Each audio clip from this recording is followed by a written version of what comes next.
पेशावर में कातलाना हमले से जुड़ी ताज़ा तरीन और अहम खबर आपको बता दें। पेशावर में कातलाना हमला हुआ है सईद नामी पटवारी पर और हमले में सईद पटवारी का ड्राइवर जान बहक हो गया।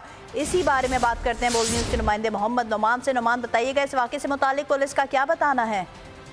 जी, ये अफसोसनाक वाक़या सहरी के वक्त पेश आया है और इसकी सीसीटीवी फुटेज भी मंजर-ए-आम पर आ गई है।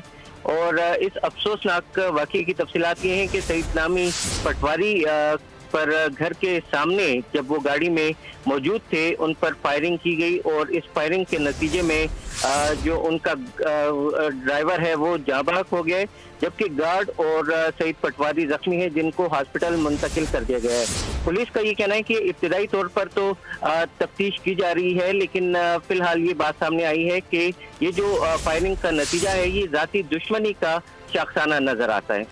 बहुत शुक्रिया आपका मोहम्मद नोमान इस खबर की तफसीलात बताने के लिए।